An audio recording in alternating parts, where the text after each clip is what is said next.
1993년 3월 8일 김영삼 대통령, 군부사조직 하나회 해체. 1.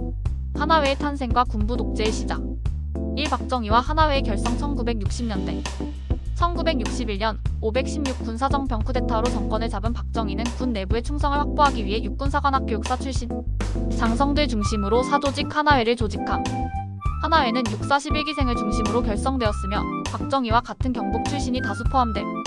공식적인 군 조직이 아닌 사조직이었음에도 불구하고 하나회는 군 내 인사권을 장악하며 주요 보직을 독점하기 시작함.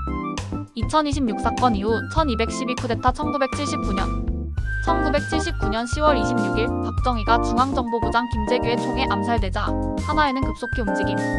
당시 군부 내 비하나회 세력과의 충돌을 피하려면 군권을 장악하는 것이 필수적이었음.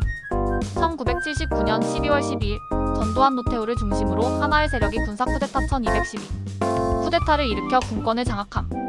당시 대통령이었던 최규하와 군상부의 승인 없이 육군본부를 장악했고 정승화 계엄사령관 당시 육군참모총장을 체포하여 권력을 빼앗음. 결국 1212 쿠데타는 전두환 정권의 출발점이 되었으며 군 내부에서도 하나회가 실권을 쥐게 되는 계기가 됨. 2. 하나회 권력 장악 후 광주 학살. 1980년 1518 광주민주화 운동 탄압. 1980년 5월 전국적으로 서울의 봄이라 불리는 민주화 요구가 거세짐. 하지만 전두환과 하나회 세력은 이를 무력으로 진압하기로 결정함.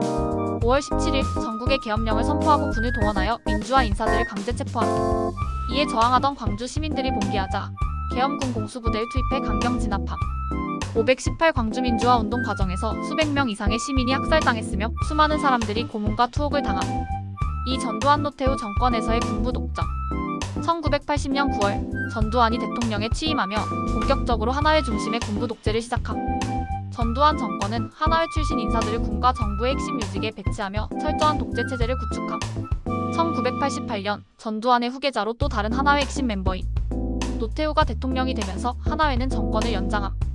3. 김영삼 하나회 해체 선언. 1993년 3월 8일 1. 문민정부의 출범과 하나회 청산. 1992년 대선에서 당선된 김영삼 대통령은 대한민국 최초의 문민정부 군부가 아닌 민간 출신 정부를 출범시킴. 김영삼 대통령은 군부 사조직인 하나회를 반드시 청산해야 한다는 강한 의지를 보였음. 그러나 하나회 세력들은 군 내부의 반발을 부추기며 김영삼을 압박함. 이 군부의 협박과 김영삼의 결단. 일부 군부 인사들은 무신정변이 왜 일어났는지 아는가? 라며 군사 쿠데타를 암시하며 위협함. 하지만 김영삼 대통령은 이에 굴하지 않고 1993년 3월 8일 별 42개를 한방에 날려버리는 대규모 인사 조치를 단행함.